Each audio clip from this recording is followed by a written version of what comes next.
Hello, and welcome back to Wired for Change, where we explore the people, technologies, and ideas reshaping our world. I'm your host, Amy Yee.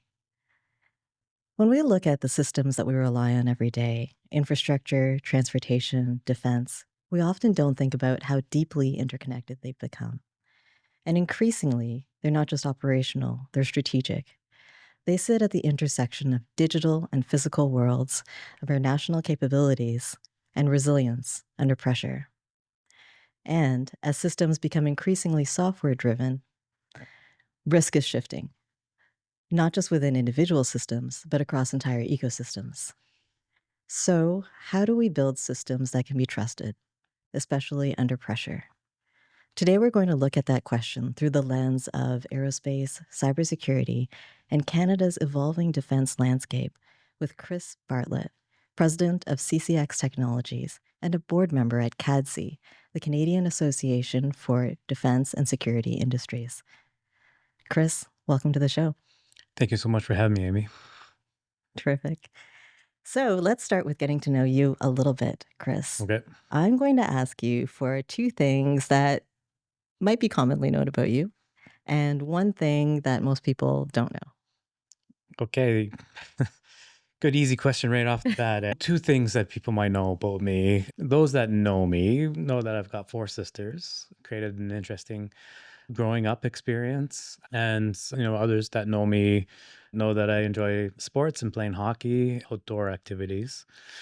One thing that people might not know about me is that I hold a German passport. Oh, interesting.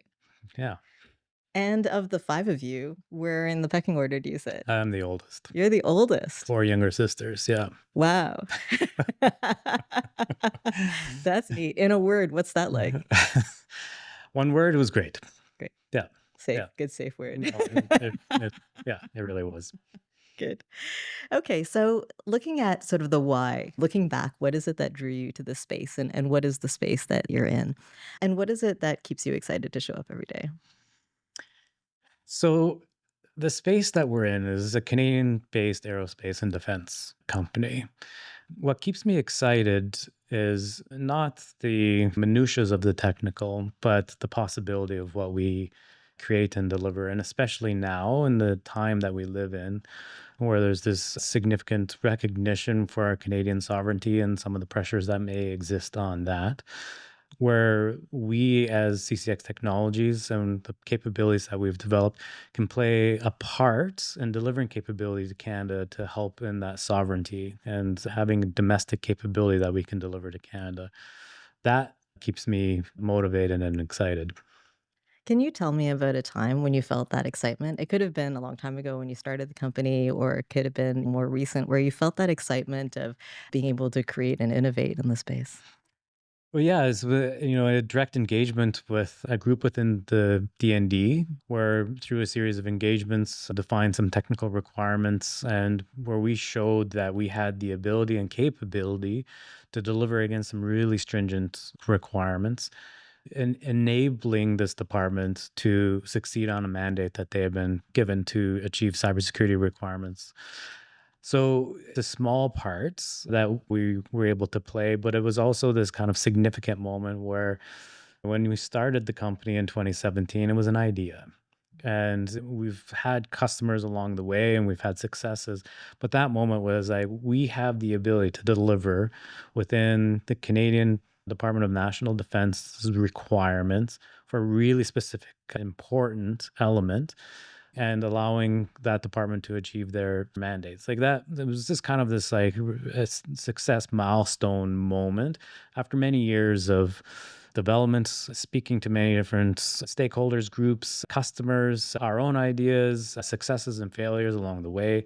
And then having that successful moment where we delivered and met the criteria and they signed off on the fact that our equipment met and in some cases exceeded their requirements was kind of a significant moment for us. Yeah.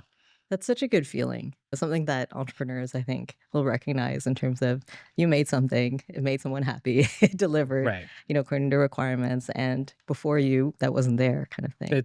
Right. Really. In our case, as far as we know, one of the few companies that have the capability to be able to deliver on that, especially within Canada. So Yeah, it was kind of a watershed moment. Terrific. Let's step back for a moment for people who are listening to the show who might not be thinking about aerospace and defense on a daily basis. Tell us a little bit more about CCX Technologies and then where you fit within kind of the industry. It's a very big and complex industry on both sides. On the aerospace side, we have focused on some niche areas, and in fact, within CCX, we try and identify areas that are a bit niche, that there are not many competitors, or that the challenges may be pretty significant from a technical perspective.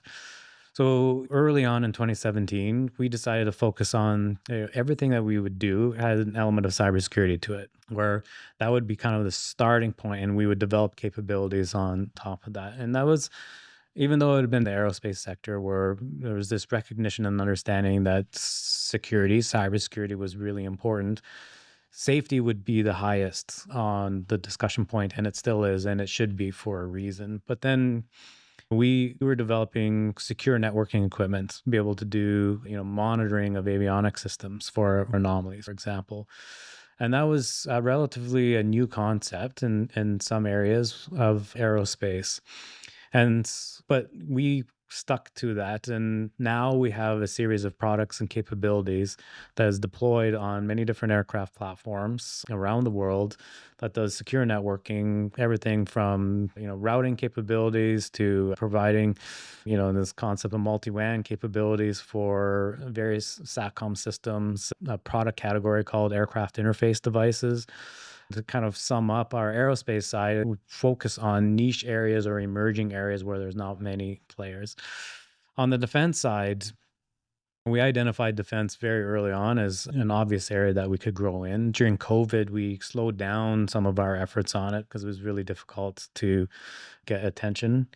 Since the thawing of COVID, we identified the key areas of the defense sector within Canada that we felt like our products and capabilities would fit. And over a period of time, developed relationships within the key departments. And eventually, like we just talked about, delivered some capability on there. We're a small company, a technology company that's playing in a really complex, regulated environment of aerospace and defense, but we've managed to carve out these small niche areas that really fit well with our DNA, our corporate culture, this idea of being a nimble technology company that's forward looking and can develop capabilities that meet some stringent requirements is kind of where we sit. Great. And you're based here in Ottawa? We're based here in Ottawa. Yeah, we've moved around a number of different offices, but we're 10, 15 minutes from downtown Ottawa. Great. All right, well, let's dig in a little bit more on the defense side of things and look at where things are at with respect to the Canadian landscape to start with. So, I guess it's no secret that the world feels a little bit more on edge lately, and that's reflected in how countries are thinking about defense. How is it that you think that our Canadian landscape is changing? If you could summarize that a little bit or just paint the picture a bit for folks on the show, because it's such an interesting time, I guess. So, what does it look like from your lens? And then how does it look for companies who are looking to get into defense? Yeah. So if we think back, even 24 months ago, there was budget cuts that were in place, right? There was this objective of cutting $1 billion out of the defense spend. Fast forward to about a year ago, where we started having the change in government about 9 months ago, I think it was, where we saw Mark Carney come into power. In June of last year, I believe it was, he had a kind of a watershed moment related to defense where he was in Toronto and he announced the commitment towards 2% of NATO. It was kind of a starting point of some significant changes that happened within the defense sector. Since then, there's been this acceleration of activities. We look back since June of last year to where we are now. There's establishment of a defense investment agency on there, a announcement on the budget that's going to be supporting it, a number of different programs that have been launched, all kind of symbolic of this change that's happening, highest level from our prime minister, and I think genuine efforts to accelerate change on some areas that were pretty substantial challenges that existed within our Canadian defense sector. That can't be lost on us. The pace at which some of this has been introduced and changed, and the budget to go along with it. Underneath the hood, there's still a lot of figuring out that is happening. There's not all of the infrastructure has been put in place. In fact, I would say most of the infrastructure is not in place to be able to support the changes that are expected and the rate at which expected to happen on.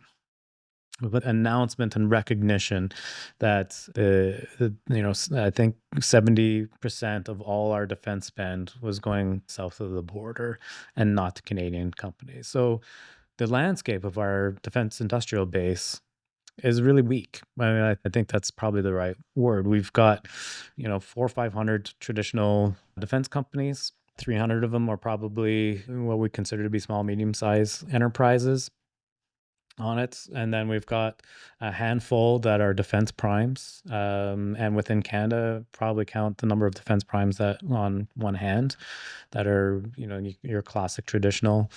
And what is missing and what has been gutted within Canada is this middle layer, mid-sized defense companies. So the challenge that exists within Canada right now is this desire to spend, purchase capabilities, and push that capability to Canadian domestic companies, sovereign companies. But we've got this really challenging defense industrial base landscape of a bunch of small companies, only a handful of large Canadian primes, and this missing middle layer of companies. So, what is the opportunity? The opportunity is to make sure, as a small, medium company, one, you're prepared for the opportunities. I think those that are bold, that take bold actions, are going to be rewarded in this environment.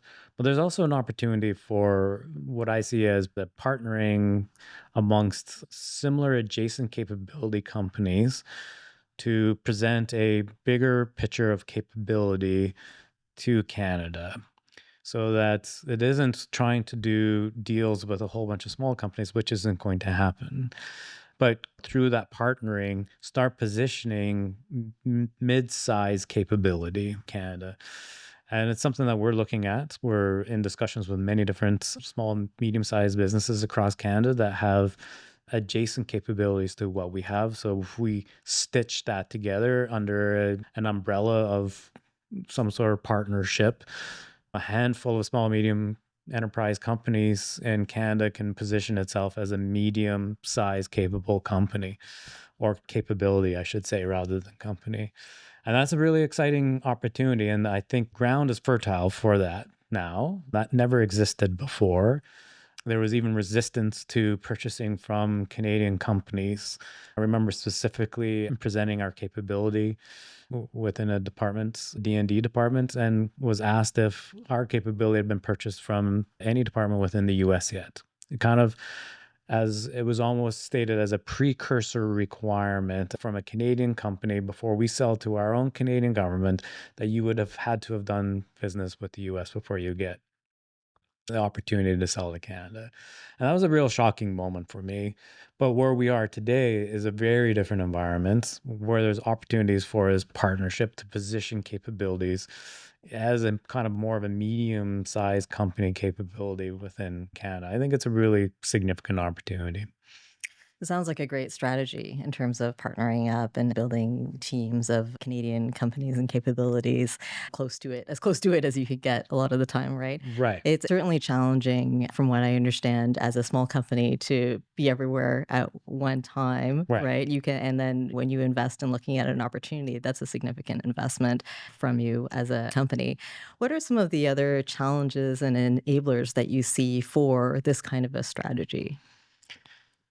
Well, the challenge is making sure that the right capabilities are pulled together and aligning with what the expectations are from the end customer and the end user on it. We have our ideas, what it should be, but that's kind of meaningless if we don't align with what the capabilities are. The ultimate challenge in there is whether or not within a compressed schedule and time there's going to be the ability to define that from the various working groups within D&D, whoever's defining what their needs are. That is usually a very long, drawn out process Hmm. in The there. needs, the needs Yeah, and requirements. exactly. The requirements, traditionally have taken a really long time. One of the many complaints that the industry has had around by the time the requirements have been defined and released, it's for yesterday's technology, and the pace of technology has exceeded their ability to define it, right? So that challenge needs to be recognized and fixed within D&D, and I think to some degree it is. The opportunity is to present that there is some of that capability today. So oftentimes it's this process of, well, what is available today? Okay, well, we don't see what we want today, so we're going to have to requirements. But if we do a good job of presenting definitive capabilities or capabilities that could be developed in a short period of time, that will support the development of requirements against what the art of the possible actually is. Okay. How about having like the right talent around to draw from? Is that also a challenge or not as much?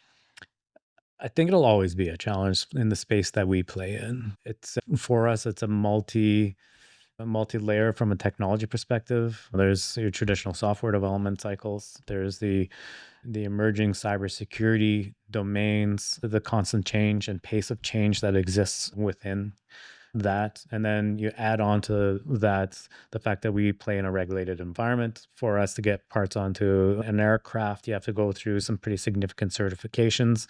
There's certification against cybersecurity requirements.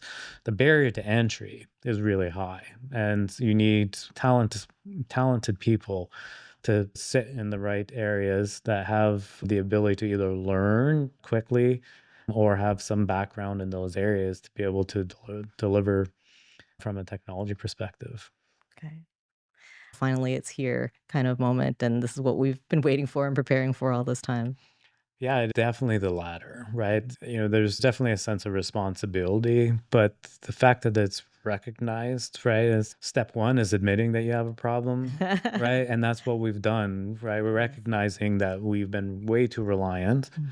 and our sovereign capabilities were gutted within Canada, and we were relying on foreign national companies to provide security for us and develop capability within Canada. So recognition of that and an attempt to make a change, I think, is significant enough. And so it is very much like finally it is here. There's a lot of debate on what does sovereign actually mean, and is it only a Canadian company that can provide sovereign capability, or is there other ways of achieving that? CCX Technologies provide capability to Germany that would be considered sovereign capability. So that debate absolutely is going on. What we do know is that if product and capability is developed within Canada, that's the intellectual property remains domestic, and the profits associated and the development of it is done within Canada, that should meet the definition of sovereign capability. And so I think it's really important to know that there is absolutely a criteria and a category within kind of the definition of what a company can do that meets that sovereign capability. We don't have the scope across Canada to be able to deliver on all of that capability. So there's some discretion that's going to have to be made for certain capabilities where that is going to have to be purchased from foreign entities. And so, how does that, and that's where the definition of sovereignty and how do you achieve that can come in. But we know that there's been discussions with Saab, for example, where there's going to be a technology exchange, whereas that technology, intellectual property, will be delivered to some capacity within Canada to some companies within Canada, the Global Eye, for example, or the Griffin. That is an interesting concept, and it's one that probably should be leveraged a bit more for some other capabilities that doesn't exist within Canada, or where the development cycle and the investment would just be too great. This is not practical. So the Right. practical side is there's other ways of doing that where we can still achieve this idea of sovereign capability, domestic capability, and be really thinking about it differently. With, supply chains being what they are and the complexity of knowing what sovereignty, actually means and defining that, is there a way of deciding what's sovereign enough for Canada or for a given situation? Uh, I'm sure there is a way. It will require some degree of consensus, Mhm. and I think that's probably going to be the bigger challenge on it. But there is also kind of like the what we know is there are Canadian companies that are 100% Canadian that have no foreign ownership of, where all of the capability is developed in Canada by Canadians. The intellectual property remains in Canada. The data remains in Canada, and so on. That that fulfills an element of it, right? It's when you start getting into kind of the more complex, fringe equipment capabilities that doesn't exist already in Canada, or that can't be developed by those pure play Canadian companies, where that discussion is going to have to happen a bit more. It seems like a really interesting time for innovation. When I think about innovation, it's when you design and build now for purpose, right, with the idea of sovereignty in mind, with all these other purposes in mind, you certainly have an advantage if you can do that with the resources, that you need to. Would you say that this is a feels like a new era for homegrown innovation in Canada? It is on two parts. You have what we talked about with more traditional defense companies, where I think there was some of this resistance from purchasing from Canada, and or being willing to purchase the development of capability. It was very much this: does it exist today? If it exists today, we might consider it, but there was a resistance of wanting to invest in the development of capability. They would be pushed into these innovation programs, right? Like the ideas program, um, and some of these FedDev programs with very specific criteria on it, and it didn't really fit an innovation model in my mind, right? Where we look at how some of the other countries have done it on innovation. It was done probably a little bit better than the way Canada had done, but it wouldn't be where it was. Hey, from a defense capability, we need 5 companies to try and develop this certain capability, and at the end of it, the Canada will purchase that capability and deploy it. That model didn't really exist. Whereas I think we're starting to see where that might become more of an opportunity within Canada. And this is also where I'm thinking that if those that are willing to be bold will be positioning and investing current capital into the development of capabilities that we know is being stated as required or desired by Canada in the near future on it. And those that take the opportunity today to develop proof of concepts, some of the capabilities to be able to present that, I think are going to stand a chance of going to the front of the line for opportunities within Canada. Yeah, that'll be important, that ability to anticipate. And how do you get to that ability? I mean, I would assume that it would be through, bringing it like collaboration and bringing in, the right people with experience and kind of figuring that out together in a very intentional way. Absolutely, that is 100% part of it. There's a constant conversation that has to happen across various levels, and discussion.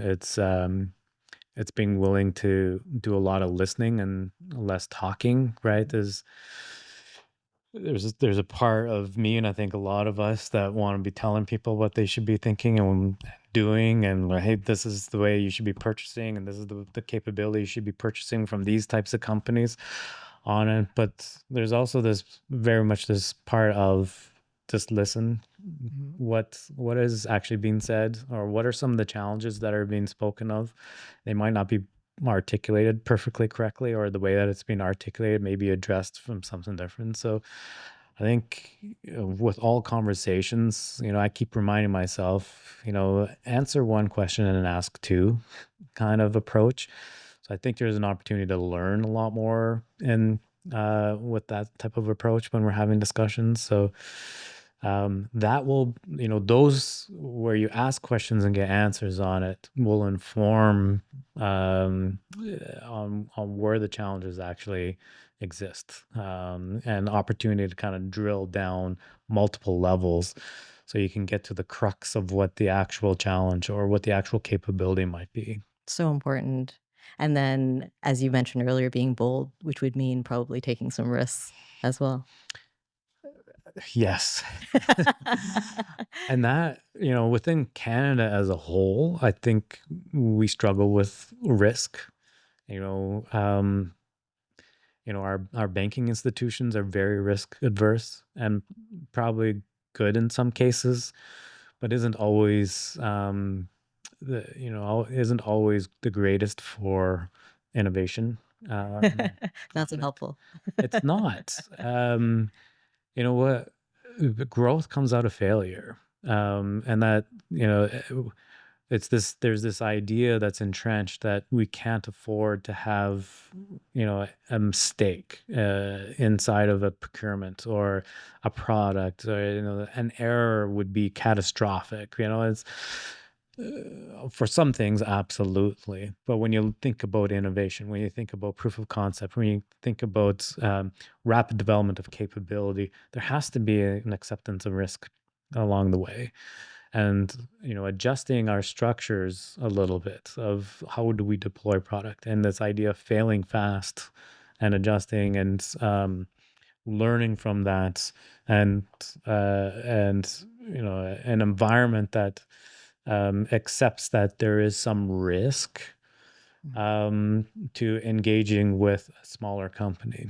mhm, mhm, Uh, that risk, though, the counter to that is reward. mhm. And I think that's what is missed. There's just so much focus on the risk that there isn't really any thought or limited thought to what if this works? Mhm. Like, what if this company becomes successful with this? What if this capability that we're purchasing actually works? That to me is where we miss a little bit of it, and we stifle innovation within Canada.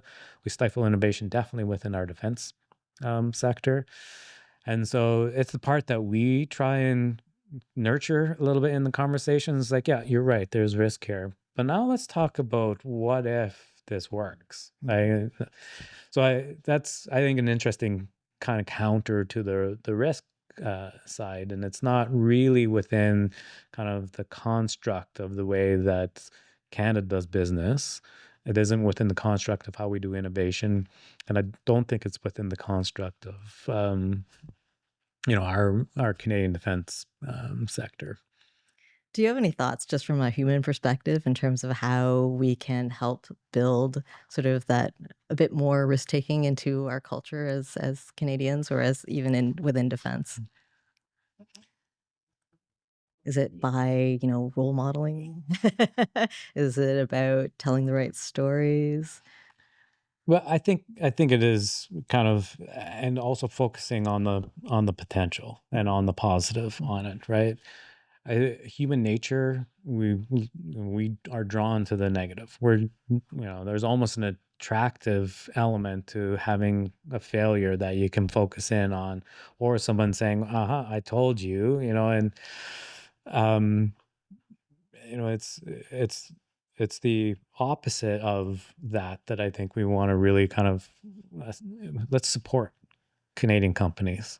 Let's support this element of innovation that comes with risk. Let's support this idea that failure is not actually bad. It's actually a good thing, because you can learn from that. There's a lot of really good capabilities. There's a lot of good products that have come out of failed attempts. There's a lot of great companies that had major failures that have grown to become really successful along the ways. So I think it's a bit of a culture shift that we have to be willing to accept, right? In today's day and age, unfortunately, is very divisive. On it. It's a right or wrong. It's my way or I'm not going to listen to you on it. But within where the opportunity that exists right now is generational within, especially within the Canadian defense market. With this push to purchase from Canada, it has to be followed with this optimism, with this acceptance that there is some risk, but the rewards in the end of what we achieve out of this is going to be far greater than the potential of small failures along the way. Thank you for that. We touched on something a little bit earlier in terms of, this isn't going to happen overnight. We don't have all the capabilities that we need today, and we're not going to have them next week. It's going to take a little while. From the perspective of, foreign owned companies that we've done business with for a long time who might be here, they may be feeling a little bit uncertain in terms of where they stand and how to be, in Canada and how to work with Canadian companies and industry at large. What would you say to them? Well, first thing is we don't have all the capabilities in Canada right now, and there's a reason why they are where they are. So, but I think the piece is to be thinking a little bit differently from just this traditional, single prime, and they get to make decisions on all the different companies that they engage with. So, the example that I talked about before of this, in some cases there may need to be some technology transfer. In some cases, more strategic partnerships with Canadian companies, I think would be a real fit. But the reality is, that there is still going to be a need, and there is a space for foreign defense primes within the Canadian defense sector. That's always going to be the case.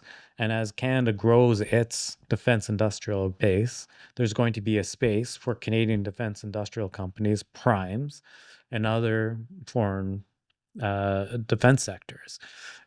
I think it's just that's just going to be the way that it is. We have to, as Canada, align ourselves with countries and companies that align with where Canada wants to go. And I think that's a bit of the shift that we're seeing.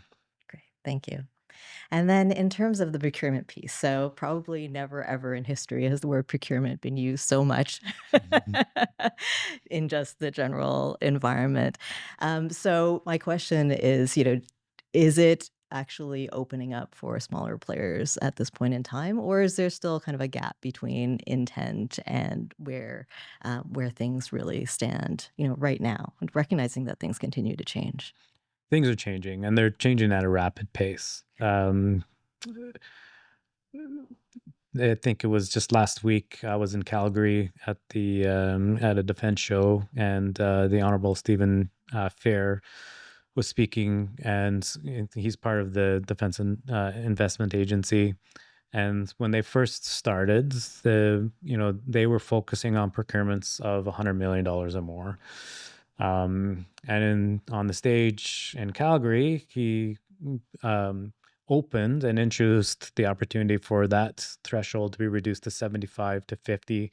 And after a few seconds of pause, he even went to possibly a 25 million kind of threshold for the Defense Investment Agency. So we'll track to see how that progresses. They're adding to that department on a daily basis. I've heard numbers of there used to be 4 people in that department. Now it sounds like there's around 100. 100. There's and that is changing really rapidly. And with change like that, there's positives, but there's also going to be just the infrastructure that's needed around a group and department like that and what they're trying to achieve. As far as I know, that official threshold hasn't changed. But the fact that that's even being discussed and the opportunity for a new purchasing department within our government for defense activities and pulling it out of, the traditional of one department that purchases for everything, including defense. That's a positive change that's happened.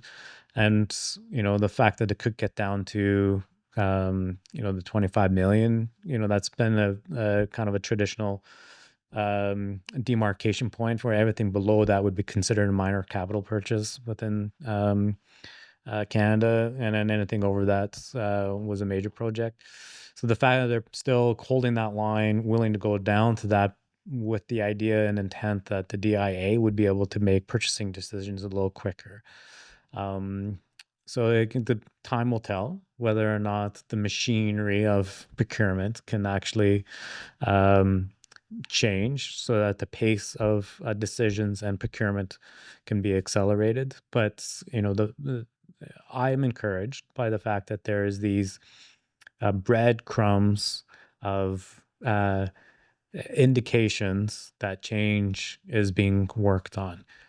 I am not under any illusion that the effort required for that change isn't substantial. Hmm. There's a lot that has to happen, but there is a political will, Hmm. and it seems like, on the surface, that there is, these breadcrumbs indicating that there is potential change coming. Good.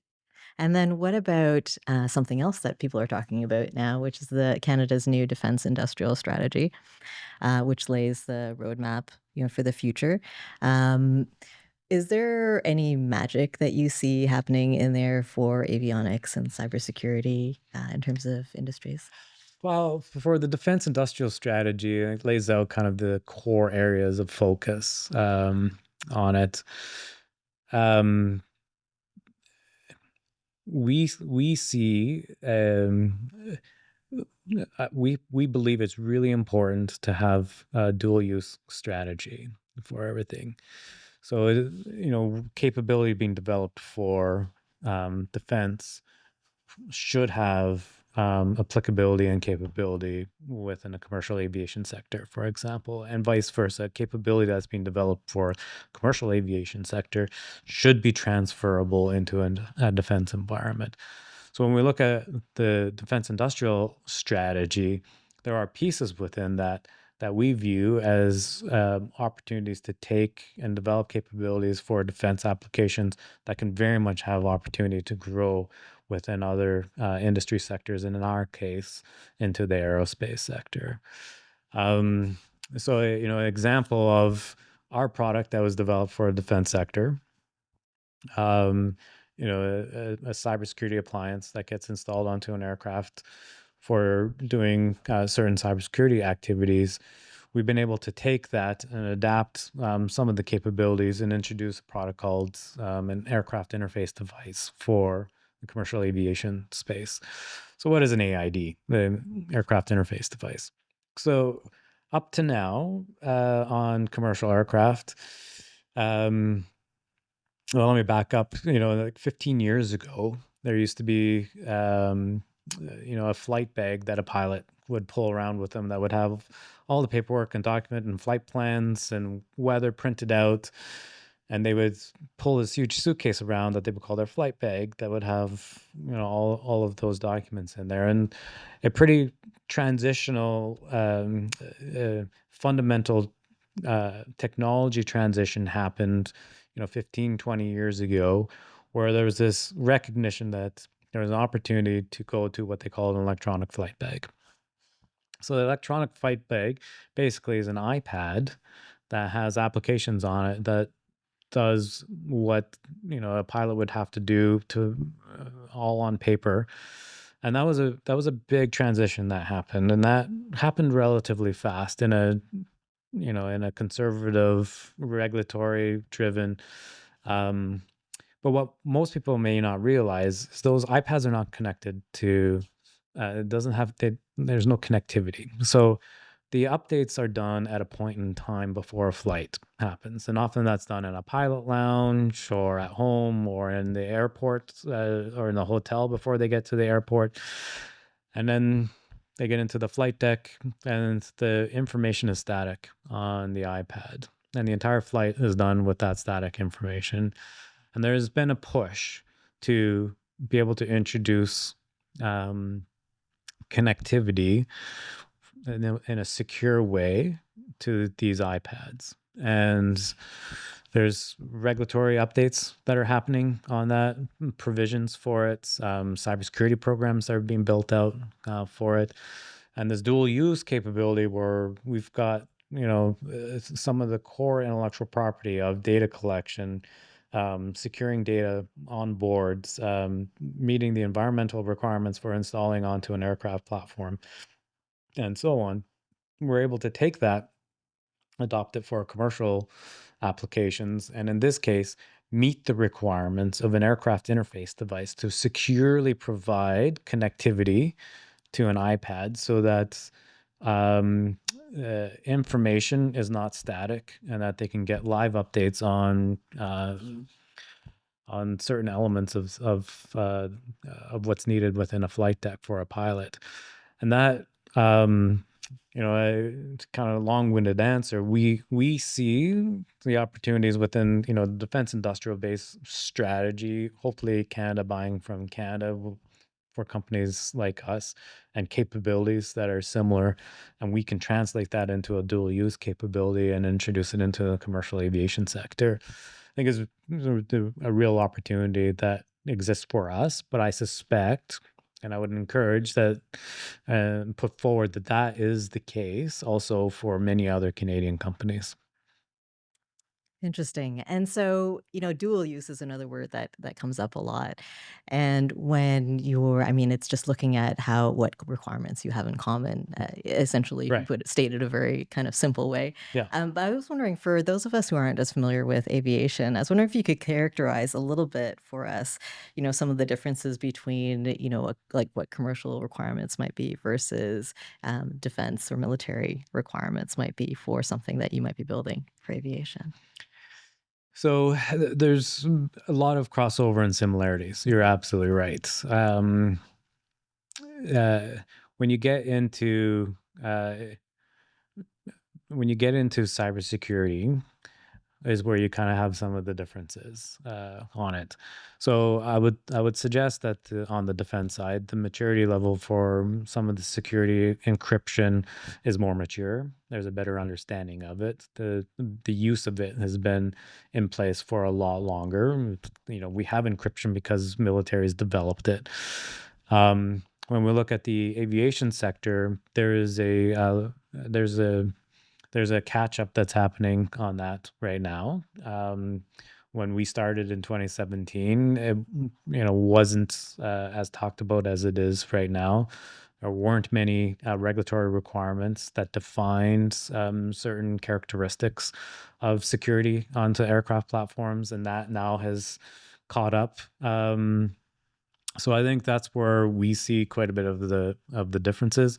When you get down to, like, there on the commercial side, there's a civil aviation authority. So we have Transport Canada, that's a civil aviation authority in the US. People have heard of the FAA. They're a civil aviation authority, and they define the certification methods onto, how do you add new capabilities onto an aircraft, or how do you certify a new aircraft platform? That's all defined by the civil aviation authorities. When you get into defense platforms, there isn't the same single body regulatory oversight. And within Canada, we've got our own groups within DND that can define that for a specific platform or for a specific capability on it. And so that's where you see some of the nuances. But when you actually look at, we have to have environmental qualifications. The environmental qualifications for a MIL standard are very similar to the environmental qualifications for a commercial aviation standard. They're written a little bit differently. The thresholds might be a little bit different, but there's usually enough similarity where you can do a read across, do some minor developments, or augmentation of capability, so that you meet the requirements on one or the other. Neat. I find that kind of thing really interesting.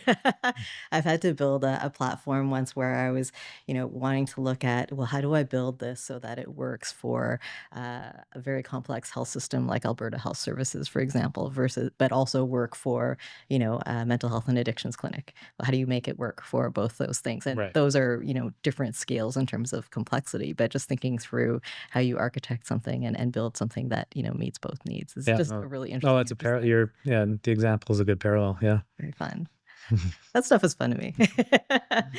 All right, so I think that's a really good segue into talking about kind of the machines themselves in a little bit more detail. Thanks for giving us some of your perspectives on the Canadian defense industry and how Mhm. that's evolving. Appreciate that. So, I think that you could say that aviation has evolved from having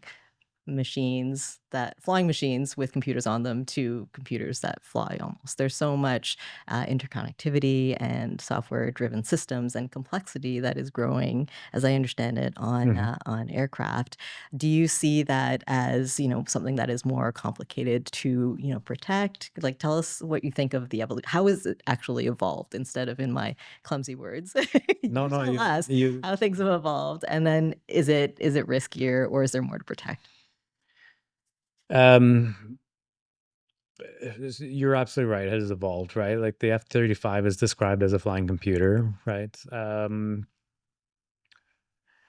There's a pace of technology, specifically around software, that that aviation traditionally is not totally kept up with. But there is a recognition and acknowledgement that there's advantages to the software capabilities that are being developed. In the early 2000s, we're not that far from that. Most aircrafts had no connectivity. There was no satcom systems on them. The connectivity was very much for communications. Only the radios were there for assisting the pilot for a specific function. So, an ILS radio would pick up and give guidance to a pilot for landing information, as an example. But there was no, like, the addition of satellite communication, internet onto the aircraft platform is a very new capability. And so it was through the 2010s that we saw some of the first airlines adopt this idea of adding connectivity so passengers could be connected during a flight and be able to do functions like email on it. And took essentially a decade for airlines to catch up and realize that there's one, passengers want to stay connected, be able to do whatever, Facebook, email. And the early systems just didn't have the bandwidth for streaming video. It was quite limited. Um, but we've seen, satellite communication technology change pretty drastically. The introduction of Starlink, a LEO SATCOM solution, has fundamentally changed the SATCOM space for aerospace on it, and we're seeing airlines adopt Starlink, and there's some new entrants. OneWeb, Eutelsat, now owned by a company called Eutelsat in France, have their own LEO constellation. We're seeing, Amazon's going to be coming out with theirs. So there's some new entrants to the SATCOM capability for aerospace. But what this connectivity has done has introduced a whole other set of opportunities and challenges at the same time. Mhm. And so, the early resistance was we don't there's airlines and aircraft operators and aircraft manufacturers that we don't want to take the risk of adding connectivity to an aircraft without knowing the implications. And absolutely the right thing to do. You want to make sure that you're introducing it in a safe and secure way. And so there's been, this approach of segregated domains on aircraft where some domains are never going to be connected to other domains on an aircraft. So, the flight control domain is not going to attach to the passenger domain. unless there is a very obvious technical way of solving the safety elements that might be of concern. So yeah, we've seen, the adoption of SATCOM systems. Most commercial flights now, business aviation have had it since the early 2000s on it. So to kind of answer your question in there, like, it is both, right? There's an increased challenge that exists from more software capability. When you add connectivity, there's opportunity to do things with that connectivity to pass certain aircraft data to the ground, and be able to take certain information from the ground and pass it to the aircraft. So when you look at that, that presents a challenge, but you can also leverage that capability for improving certain elements within the aircraft environment. Before you launch a product, you got to go improve certain pieces of it for an aircraft. And so the pace of technology, especially on software, for being able to introduce security elements into the architecture of a new piece of avionics, is there. And there's these concepts of zero trust, the ability to issue trust certificates and revoke trust certificates. The infrastructure around that is changing pretty drastically. Companies like CCX is working on new infrastructure for being able to do that for, very future looking aircraft environments of, this integrated, connected aircraft, and being able to do that in a very secure, safe way, with provisions in the event of failure of a system where you can still, maintain security of flight without any risk to the aircraft. So there's very much this forward-looking element to it, and within the commercial sector, the safety of the aircraft is always paramount, and it should be, and that is going to be the defining and breaks. The regulatory piece of it is going to be what ensures that if something like this is introduced to commercial, it's done in a way that the safety and security of the aircraft is always maintained. Okay. And, generally speaking, what is the threat landscape looking like? Is it an evolving landscape? Because it's evolving for, general everyday IT kind of cybersecurity. Is it evolving in the avionics space as well? Does it apply? Is it interrelated? Yeah, and I think this, this question of what are all the threat vectors on an aircraft comes up, and we like to try and take a different perspective on it. If you attempt to try and identify every possible threat vector for anything, I would like to put forward that you'll likely miss something, Mhm. which means that the cybersecurity posture of an approach like that is purely dependent on the individual or individuals or technology or whatever you're going to use to be able to determine every threat vector. And if you miss one, you're only as secure as your weakest link.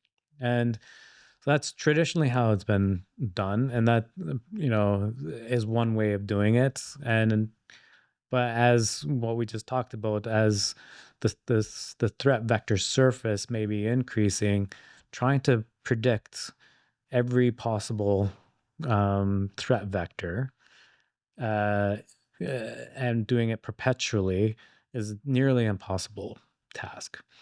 So, what are pieces that you can introduce that are technology driven that allows for a more comprehensive way of improving the cybersecurity posture, regardless of what the threat vectors are? And I know some people are saying, well, you can't do that without understanding all the threat vectors. Well, what we understand what the capability, what the possible capabilities are, based on developing counter technology. And that's what we're kind of working on right now. So we know what we can develop for detecting anomalies, for example, in certain data. And so, it's a difficult conversation sometimes to have when we get into cybersecurity and avionics systems. But our position is we don't want to spend 6 months trying to define every threat vector. We want to define a piece of technology and deploy a piece of technology that significantly improves the cybersecurity posture of the aircraft against a whole suite of potential. So you kind of take out every entry point and you get into the next layer of we've got data that's being transmitted on an aircraft. We know, the two endpoints, and we know that in some cases, it's a defined protocol that has very specific data types or data formats. And there's, time elements that you can't have a message being transmitted in between real messages. And if that's the case, it may not be a real message. So there's pieces like that that we can start looking at. And then, you take the next step beyond that and you start thinking about, well, let's take the approach of we don't trust any data. So moving away from kind of every piece of data is a trusted piece of data, which is how our systems are built today, to let's flip that on its head and let's adopt the concepts of zero trust. And you start with, we don't trust a single piece of data unless we've identified it as a trusted piece of data. Mhm. And that's where we're seeing the opportunity. That's capability that we're developing right now, where through trust certificates and private keys and public keys, and infrastructure that works at identifying when data is to be trusted, and then you can use that data for certain functions. Okay. And so, often if the public is thinking about cybersecurity and airplanes, they're thinking about, is someone going to hack the airplane that I'm on, essentially? So, where are the real vulnerabilities, then? Is it the passenger in 12C, or is it something that's much more subtle that might not be in the airplane, but it might be somewhere in the supply chain or in maintenance or, ground systems? Let me ask you. Is that something you think about when you get onto an airplane? Well, I will now. Yeah, I'm just curious from a general public, like, is that, like, it's Hollywood-ish, like to think about that, but is that something that you think is, part of the cognitive thought of the general public? I'm just curious. I think that, I think it's like, cybersecurity anywhere. If you've been affected by it, then you'll start thinking about it. If Yeah, you've ever had your data stolen kind of thing, or if you've ever been through ransomware. And so that's not most of the population, which is I think the point that yeah, you're making. yeah, Most people aren't thinking about that, yeah. but some people are increasingly. I'll answer it with these kind of two parts to it. One, I've talked about the fact that the aviation sector is safety driven and are going to be absolutely reticent to technology that may introduce risk to it, regardless of what it is. Whether that's the potential for remote takeover or you know introducing pilot load beyond its pilot's capability, or fatigue, or all these human elements that might exist in there. There's the conservative nature of the aerospace sector is there for a reason, and the civil aviation authorities are safety focused, right? So that's the first thing that I'll say. Um, this the second is, you know, there's the point that I was making before. Let's not see if let's not dwell on that, but let's look at what can we do to increase the cybersecurity posture of an aircraft, right? Um, we know that there's been studies done, there's been penetration tests done, there's a ton of reports on Doing it. research? There's absolutely there's work that's being done on it, and nothing is indicated at this point that that's actually a technical possibility. There's been some claims along the way, but those have been proven to have not been totally accurate when Is the that right? claims were made. Yeah, yeah. Interesting. Interesting. Okay. So, all right. Well, I feel a little better, I guess. I would, right? And we very much tend to stay away. Like at CCX, I mean, we play in the space of cybersecurity for aircraft, but we don't think there's any value in trying to sound the alarm on this, right? Let's work within the constructs of the Civil Aviation Authority regulatory environment to make sure that we're delivering capabilities that are safe and secure for aircraft environment on it, right? There's a just when you're saying that, it remind me of a Simpsons episodes. There's a, a, a baby proofing consultant that shows up and knocks on the door, and I think Homer opens the door, and this baby proofing consultant yells, "Your baby is dead," and then she goes on to introduce herself as this consultant that's going to go and find all the risks in the house that may kill the baby, right? And so we don't want to be that company that yells your baby is dead or whatever. Mhm. We want to be coming in a very responsible way of making sure that if we're going to introduce technology, that it's done within the regulatory environments, and you have to prove that you meet the regulatory environments, and that we're not ever going to impact the safety of an aircraft environment. I'm gonna remember that the baby is dead Yeah, while we do this episode. go find the episode. Yeah. Well, and it's interesting too because there are other, safety conscious kind of industries that might not be as careful just because they might not understand kind of the risks as well. Would you say that the risks are well enough understood, like generally in conversations that you have? If they're not, they're avoided from it. Like we're not going to proceed until we understand them, type of approach, Mhm, right? mhm. And so it creates a little bit of frustration in the industry where it feels like the Civil Aviation Authority should be moving faster and adopting new technologies and new capabilities, Mhm. but it's also underpinned with this safety first mentality. And then you mentioned regulatory frameworks. Would you say that, and I mean, most regulatory frameworks in the world are having a hard time keeping up with technology, is something that you can probably say. What would you say about the ones that you're subjected to? Are they able to keep up? Is it a bit of a struggle? Do you see a lot of progress happening? There's progress. Yeah. I don't know, a lot of progress, but when we were, like I mentioned, when we started this in 2017, 2018, and kind of fast forwarding to where we are today, there has been significant progress that has been made on it. Um, it'll never, I don't think it'll ever be at the pace in which technology can develop at. Technology, companies, corporations are going to be able to develop capabilities that exceed the speed of which civil aviation authorities are going to be able to develop regulatory requirements on. I think that's always going to be in place. Okay.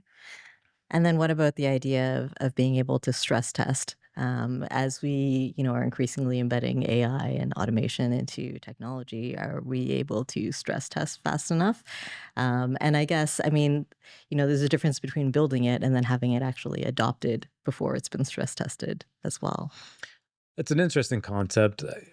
What we see is the large OEMs and the tier one avionics manufacturers investing heavily in the development of new technology and capabilities with within kind of these proof of concept lab environments. I don't know if you've seen, but Airbus, ironically, have purchased a bus, and they've incorporated the avionics of an A350 into the front of it, and they're bolting in new technology and applications onto a bus. I saw a Twitter account that called it, well, it's now the ground bus, instead of the air bus.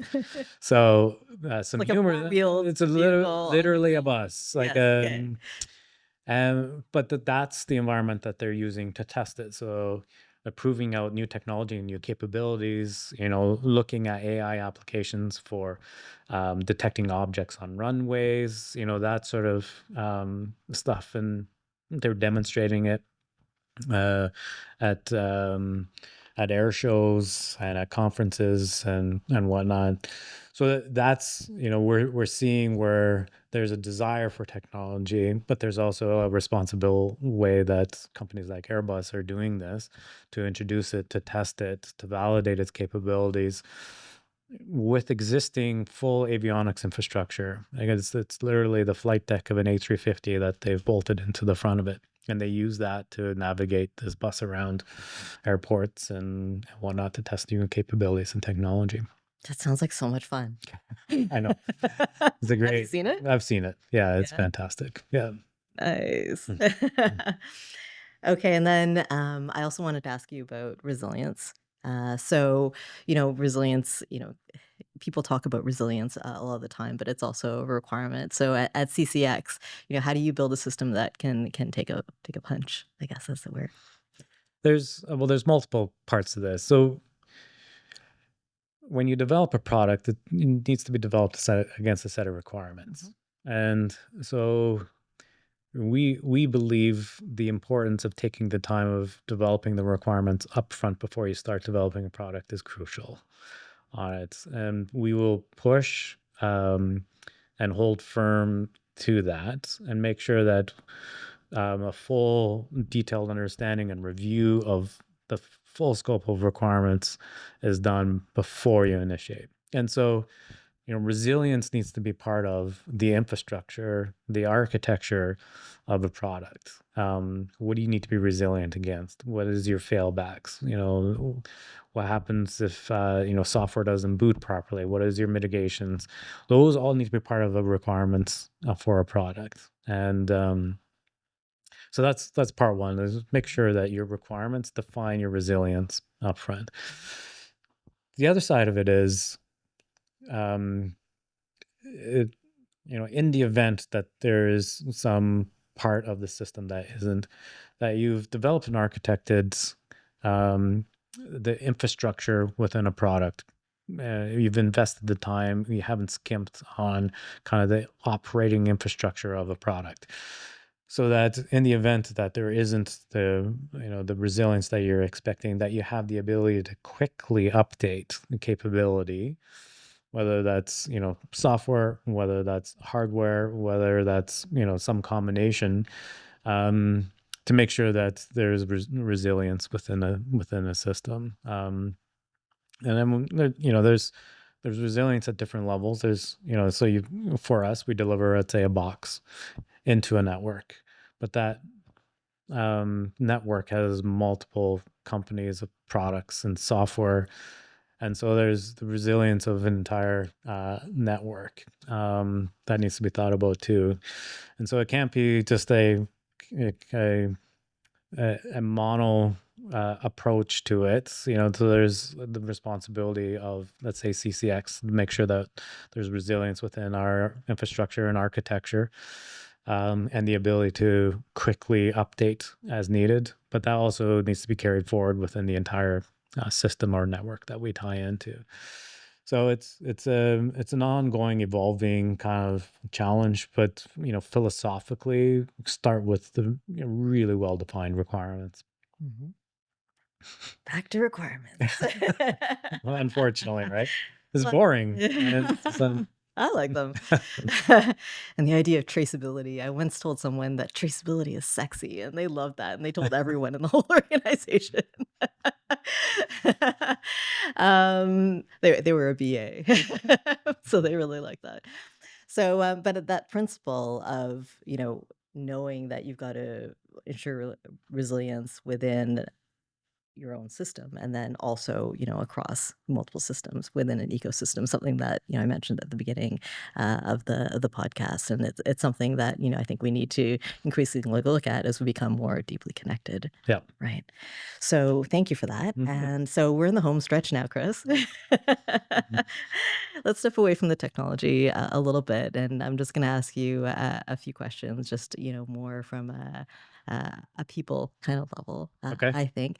And so, when we look ahead at where Canada's going in terms of defense and the technology space, what makes you most proud to have the CCX logo on your business card?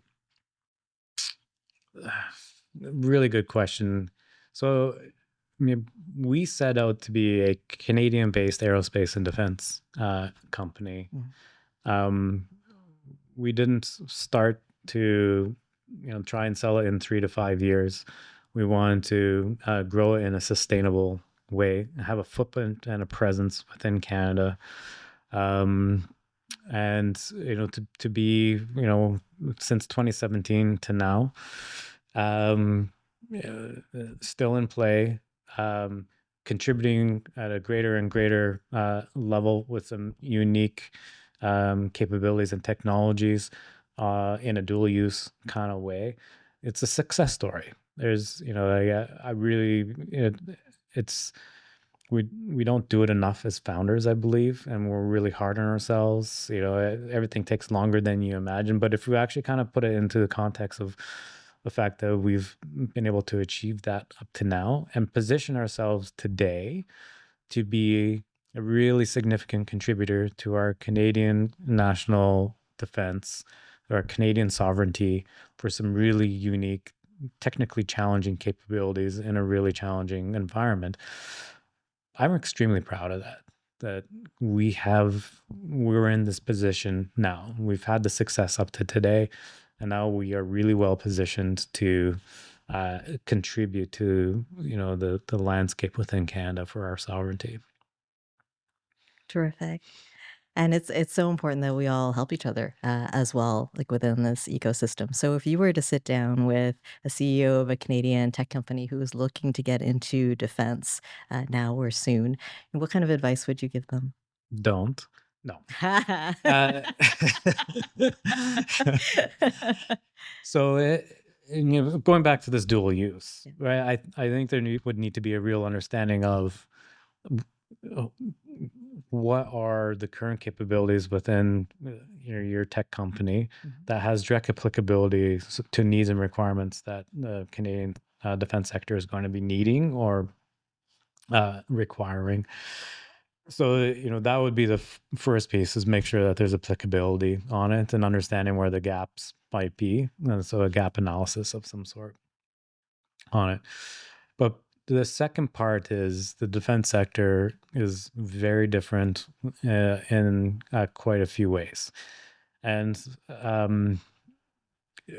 what we're seeing are non-traditional defense companies looking over at the defense sector in Canada now with the announcements that have been made and seeing a big bucket of money and thinking that, oh, Canada should buy from me. We've got this capability over here that's been developed for commercial applications or non-defense applications, and think that it's just going to be an easy transition over to the defense side, and there's going to be a group of defense uh, personnel ready to cut a PO, and that is not going to be the case, right? There is a learning curve and a steep climb to be prepared for the ability to respond to and secure defense contracts. And so the advice is, one, make sure that there's applicability to your product, to what might be needed. Two, fully understand the level of effort is going to be needed to be in the defense sector.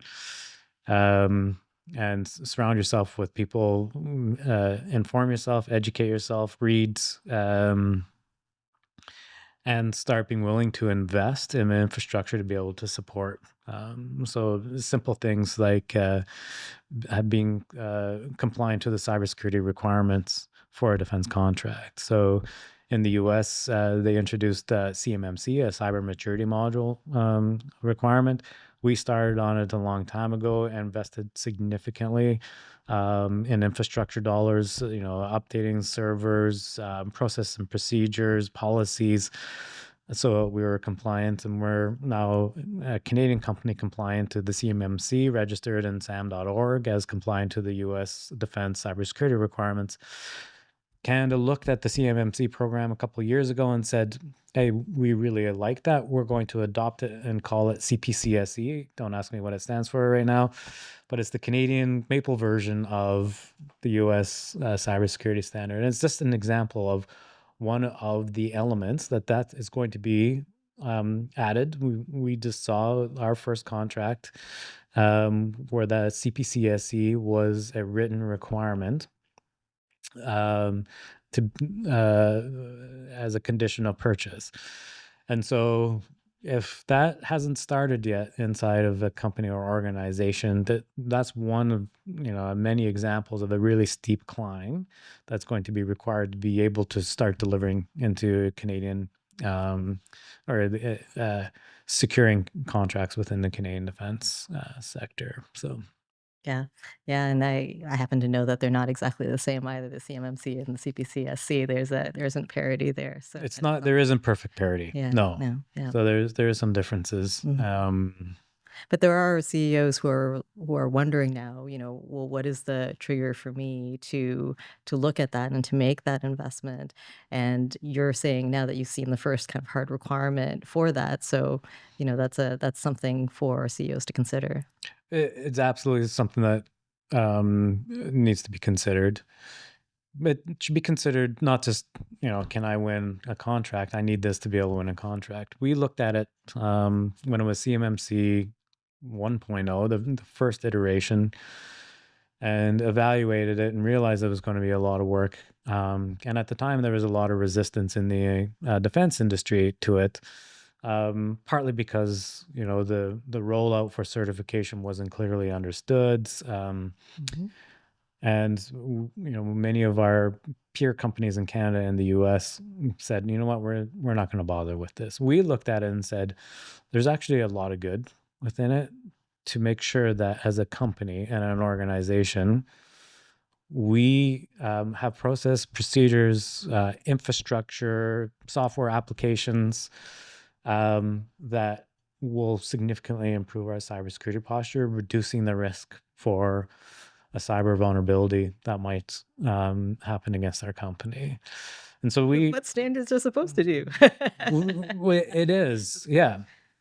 But early on, we just took the approach of we're going to do this, and we're going to make sure that as a company and organization, we meet the requirements of one of the highest cybersecurity standards that are out there. It's based off of a NIST 800 standard, Mhm. which has been around for a long time.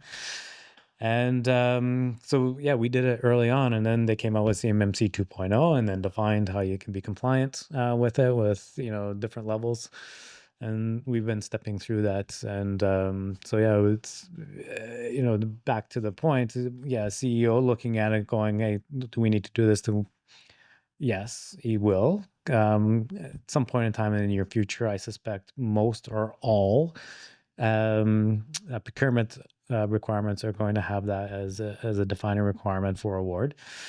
But the other part of it is it's a really good standard to make sure that your company is going to be resilient to the cyber environment that we find ourselves in today. Well, congratulations on getting that under your belt. Yeah, this is a lot of work, a lot of money, and a lot of time and effort spent on it. Yeah, Good for you. yeah. So last question. We've talked about a lot of changes, that are happening today, and we've covered some really good ground.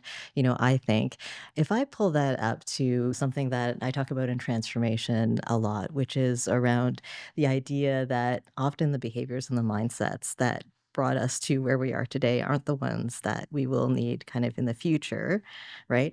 Maybe at a personal level or at a company level or even at the environmental level, what are some of the new behaviors and mindsets that we might want to encourage or recognize as we move forward into this brave new future? That's a deep question.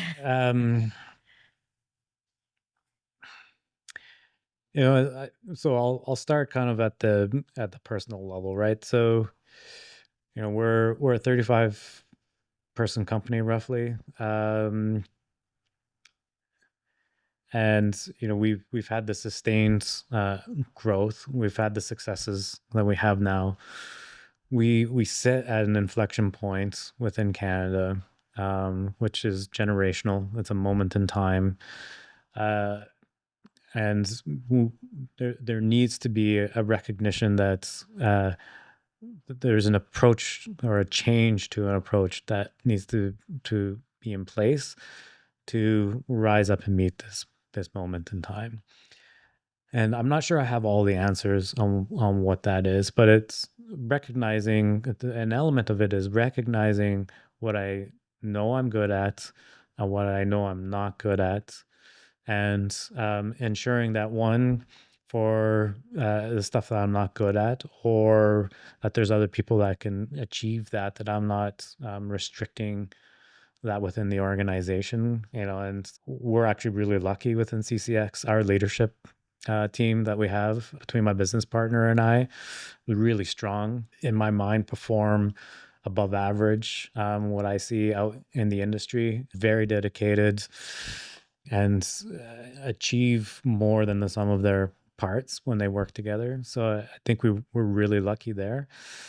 But it's this, where does this transition and what do I need to do? Where do I need support? Where do I need, advisory capabilities, oversight, accountability on it, and being willing to kind of be a little bit vulnerable in the assessment of my leadership and my capabilities, being honest in where I have skill sets and what I can't do or what I shouldn't do on it. It's part of transformational change is being honest. It's doing the assessment and then actually implementing some level of change, whether that's the way that I work on a daily basis, whether that's the way I direct my team to do work, whether that's, the way that I accept criticism or constructive criticism or advice on what we should do. I think that's the hard part of, it's very easy. We've been in existence since 2017. I keep saying that, but it's very easy to try and just keep doing the same thing and tweak a little bit, thinking that might, result in significant change. And I don't think that's the case. And so I think just that evaluation and being willing to kind of step into a new way of operating, to rise up to this moment that we have is what is actually going to be needed. And yeah. Thank you for that. It's very personal, and I think that it will resonate with a lot of people as well. You're right, it is very easy to just stay on the same course. It's hard to make changes or Yeah. to be vulnerable. And I think that's a good message.